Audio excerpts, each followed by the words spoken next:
Hello friends, welcome to our channel. இந்த வீடியோவில் பஞ்சபூத ஸ்தலங்களில் ஒன்றான சிதம்பரம் நடராஜர் கோவிலுடைய வரலாறும் கதைகளை பற்றியும் பார்க்க போகிறோம். பஞ்சபூத ஸ்தலங்களில் ஆகாய ஸ்தலம் தான் இந்த சிதம்பரம் நடராஜர் கோவில்.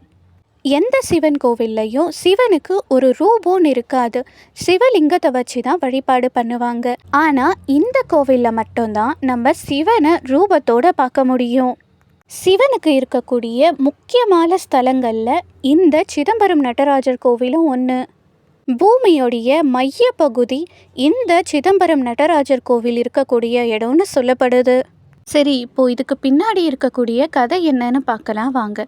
அதுக்கு முன்னாடி நம்ம சேனலை இன்னும் சப்ஸ்கிரைப் பண்ணாமல் இருந்தீங்கன்னா சப்ஸ்கிரைப் பண்ணி வச்சுக்கோங்க. கூடவே பெல் ஐக்கானை கிளிக் பண்ணி வச்சுக்கோங்க. அப்போ தான் நம்ம போடுற வீடியோ உங்களுக்கு நோட்டிஃபிகேஷனாக வரும். சரி, இப்போ கதை என்னன்னு பார்க்கலாம் வாங்க. ஒரு முறை சிவனுக்கும் பார்வதிக்கும் போட்டி வந்துச்சு. என்னன்னா, யார் தாண்டவத்தில் பெரியவங்க, யார் நல்லா தாண்டவம் ஆடுறாங்க அப்படின்னு போட்டி வச்சுக்கிட்டாங்களாம். இந்த போட்டிக்கு தீர்ப்பு சொல்ல பிள்ளையாரையும் முருகரையும் வச்சாங்க. ஆனால் எப்போவும் பசங்க அம்மா பிள்ளைய தானே இருப்பாங்க, அதனால் அம்மா பக்கம் தீர்ப்பை சொல்லிட்டாங்க.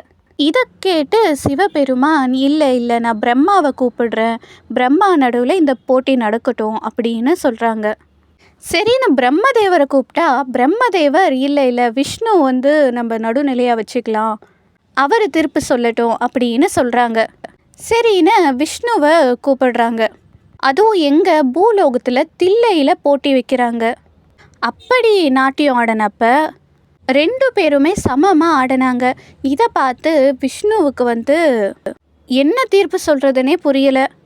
ஒரு பக்கம் தங்கச்சி, இன்னொரு பக்கம் பார்த்தா சிவபெருமான். எப்படி நான் தீர்ப்பை மாற்றி சொல்ல முடியும்? இப்படியே ஆடிட்டு இருக்கிறப்ப சிவபெருமானுடைய காதிலிருந்து அந்த தோடு இருக்கும்ல, அது கீழே விழுந்துருது. சிவன் என்ன பண்ணுறாரு, சிவனுடைய கட்ட விரல்ல அந்த தோடு எடுத்து தன் காதில் போட்டுக்கிறாரு. இதனால் விஷ்ணு சிவன் ஜெயிச்சதா சொல்லிடுறாரு. ஆனால் பார்வதி தேவிக்கு ரொம்ப கோபம் வந்துடுது. இதில் பார்வதி தேவி காளி அவதாரம் எடுக்கிறாங்க. அங்கேருந்து கோச்சிட்டும் போயிடுறாங்க. இப்போ தில்லையில் இருக்கக்கூடிய தில்லை காளியம்மன் கோவில் தான் காளியோடைய அவதாரம் எடுத்த கோவில்னு சொல்லப்படுது.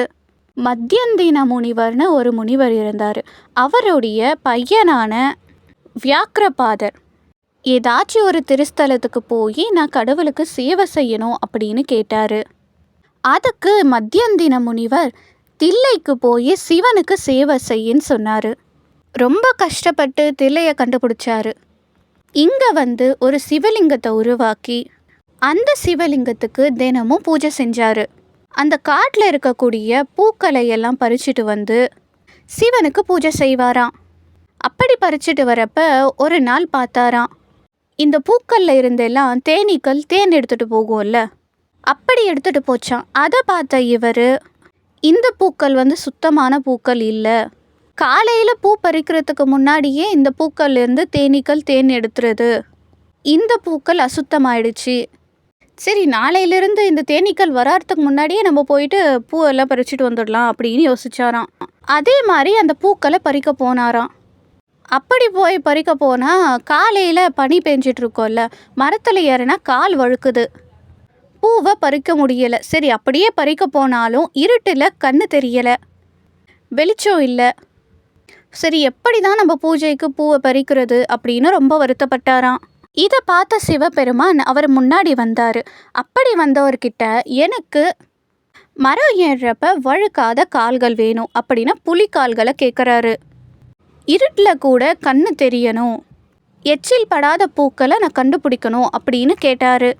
சிவனும் அவர் கேட்ட வரத்தை கொடுத்தாரு. இப்படித்தான் இந்த முனிவருக்கு புலிக்கால்கள் வந்ததா சொல்லப்படுது. புலிக்கால் முனிவருக்கு நார்த் இந்தியாவில் வியாக்கிரபாதர் அப்படின்னு பேர் இருக்குது.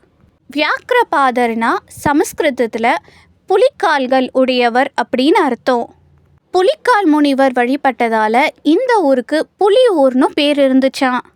ஒரு முறை ஆதிசேஷன் பாம்பு மேலே விஷ்ணு படுத்துட்டு இருக்கிறப்ப வழக்கத்தை விட விஷ்ணுவோட எடை அதிகமாயிட்டே போயிட்டு இருந்துச்சான். ஒரு கட்டத்துக்கு மேலே தாங்க முடியாத ஆதிசேஷன் விஷ்ணு தேவர்கிட்ட கேட்டாராம், என்ன என்னைக்கும் இல்லாமல் இன்னைக்கு வந்து உங்கள் எடை அதிகமாக இருக்கிற மாதிரி எனக்கு தோணுது அப்படின்னு கேட்டாராம். அதுக்கு விஷ்ணு தேவரும், நான் சிவனுடைய ஆனந்த தாண்டவத்தை மனசில் நிறுத்தி பார்த்துட்ருக்கேன், அதனால தான் என்னுடைய எடை வழக்கத்தை விட அதிகமாக இருக்குன்னு சொன்னாராம். இதை கேட்ட ஆதிசேஷனும், எனக்கும் அந்த தாண்டவத்தை பார்க்கணுன்னு ஆசையாக இருக்குது அப்படின்னு கேட்டாராம். உடனே விஷ்ணு தேவரும், நீ சிவனை நோக்கி தவம் இரு, உனக்கும் சிவன் ஆனந்த தாண்டவத்தை ஆடி காமிப்பாரு அப்படின்னு சொன்னாராம். உடனே ஆதிசேஷனுக்கு ஒரு வரத்தை கொடுத்து பூலோகத்தில் பிறக்க வச்சாரு. ஆதிசேஷனும் பூலோகத்தில் அத்ரி முனிவருக்கும் அனுஷ்யா தேவிக்கும் மகனாக பிறக்கிறாரு. அப்படி பிறந்தப்ப பாதி பாம்பு உடம்பும் பாதி மனுஷ உடம்பும் கொண்டவராக இருந்தார். அந்த குழந்தைக்கு பதஞ்சலின்னு பேர் வைக்கிறாங்க. பதஞ்சலி தில்லைக்கு வந்து வியாக்கிரபாதரை பார்க்குறாரு. சிவனுடைய தாண்டவத்தை பார்க்கணுன்னு தவம் இருக்காங்க. அடுத்து இந்த 3000 தில்லைவாழ் அந்தணர்கள், இவங்க வந்து மேல் லோகத்தில் இருந்த தீக்ஷதர்கள்னு சொல்லப்படுது. சிதம்பரத்தில் இருக்கக்கூடிய நடராஜருக்கு சேவை செய்ய பூலோகத்துக்கு வந்தாங்க. ஒரு முறை பிரம்மதேவர் வந்து யாகம் நடத்தினார். அப்படி நடத்தினப்ப இந்த தில்லைவாழ் அந்தணர்களையும் கூப்பிட்டாங்க. ஆனால் நாங்கள் பொன்னம்பலத்தை விட்டு வரமாட்டோம் அப்படின்னு சொல்லிட்டாங்க. அதுக்கு சிவன் இங்கே போயிட்டு வாங்க அப்படின்னு சொன்னார். அப்படி யாகம்லாம் முடிஞ்சதுக்கப்புறம் இந்த தீட்சகர்களுக்கு தாம்பூலம் மாதிரி ஏதோ கொடுப்பாங்கல்ல, அப்படி கொடுத்தப்ப 3000 தீட்சகர்களுக்கும் கொடுத்துட்டாங்க. ஆனால் ஒரே ஒரு தாம்பூலம் பை மட்டும் அப்படியே இருக்கான். சரி, யாருன்னா வாங்காமல் இருப்பாங்க அப்படின்னு பார்த்தா எல்லார் கையிலையும் தாம்பூலம் இருக்கான். கணக்கு தெரியாமல் எடுத்து வச்சுருப்போன்னு பார்த்தா இல்லை, கரெக்டாக 3000 பைகள் தான் நாங்கள் எடுத்து வச்சோன்னு சொல்கிறாங்க.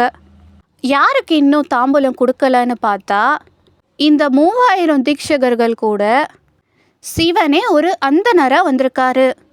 தில்லைவாழ் அந்தணர்களுக்கு அடியேனுக்கும் அடியேன் அப்படின்னு சொல்லுவாங்க. அப்படின்னா அந்த அடியார்களுக்கும் அடியாராக இருந்தவர் தான் சிவன்னு சொல்கிறாங்க. அதுக்கடுத்து வியாக்கிரபாதர், புலிக்கால் முனிவர் இந்த தீட்சகர்களுக்கும் சேர்த்து காட்சி கொடுத்த இடம் தான் இப்போ இருக்கக்கூடிய சிற்றம்பலம்னு சொல்லப்படுற இடம். அங்கே சிவனும் பார்வதியும் ஒன்றா சேர்ந்து ஆடுவாங்க. இப்போவும் புலிக்கால் முனிவருக்கும் பதஞ்சலிக்கும் சிவன் நாட்டியமாடி காட்சி கொடுக்கறதா சொல்லப்படுது. இந்த கோவில் சோழர்களால் கட்டப்பட்ட கோவில். தேவாரத்தையும் திருவாசகத்தையும் தில்லைவாழ் அந்தணர்கள் பாதுகாத்து வந்தாங்க. ஆனால் அதை படிக்க விடலை. அப்போது ராஜராஜ சோழன் தான் அதை மீட்டெடுத்தாருன்னு சொல்லப்படுது.